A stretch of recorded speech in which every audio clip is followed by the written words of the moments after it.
Basta ako, Marcos ako. Pamilya ko Marcos. At saka, napakaganda ng plano ni Marcos sa Pilipinas.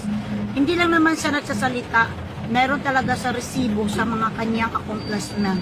Mga proyekto, may resibo. Matalino, brilliant, at saka, disente. Ang maganda, disente. Kasi po, tinitingnan din tayo ng ibang bansa. Kailangan hindi komedya ang ating bansa, ang ating Pangulo.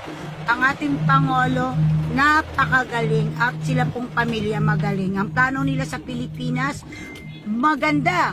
Makaahon ang bansa na to at ang Pilipino at walang kumakalam na sikmura sa taong bayan. Sa totoo lang, maraming dinisok si Pangulong Marcos sa 20 na bigas. Meron ba? Mag-count kayo lahat ng Pangulo ng bansa kung meron nagkaroon 20 ng bigas. Matalino talaga si Marcos kung inyo lang intindihin. Huwag na kayo mubo na kayo. Tulungan na natin yung Pangulo natin. Punta kayo sa ibang bansa, kawawa tayo. Masyado tayong kulilat kisa sa kanila. Why? Attitude natin. Kahit tapos na yung Pangulo na yun, nandoon pa rin yung ating simpati. Tapos na yun. Ako dati, Duterte din ako. Tapos na yun eh. Move on para sa bansa. Hindi po dito kailangan ang simpati natin sa isang Pangulo kahit nakatapos na, nandun pa rin. Mali po yun. Kung ano po yung Pangulo natin, tulungan natin. Napakagaling ni PBBM sa totoo lang.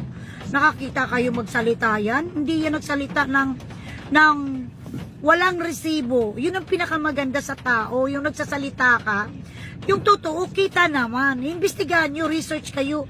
Ay, Diyos ko, hindi na uso yung budol at fake news ngayon. Sa kay Pangulong Marcos, totoo sa magsalita. At saka tingnan nyo sa magsalita, diretso. Why? Trabaho niya. Pwede ka bang magsalita na hindi mo gawa? Just imagine, wala yung binabasa. Siya pong Pangulo nga pag nag-report sa taong bayan, walang binabasa. Diretso. Kasi kung sino ba naman, kung trabaho mo, alam mo magsalita, alam mo mag-report sa taong bayan, kung ano talagang accomplishment, proyektong nagawa mo. At napakasipag niya, masipag siya. Ay, Diyos ko, ang talino niya. Siya po yung pinakamatalinong Pangulo next kay Pinoy. Pinoy, at tutulong nga talaga, nga ang father niya at si Pangulong si Ninoy Aquino Bayani at si ex-president Senior, talagang grabe yung utak.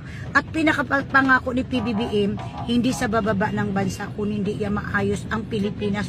Tama lang, bababa si Pangulong Marcos, makita yan na nga, maginhawa na ang taong bayan, maginhawa ang Pilipinas, nag-improve ang Pilipinas para sa atin yan. Move on na kayo, yaan nyo na yung nakalipas ng administration, attitude yan, walang simpati-simpati. Ang Pangulo, tulungan natin dahil sa atin yan nagtatrabaho. Hindi para sa sarili niya. Yan kasi, ginaspoil yung mga politician, tingnan nyo.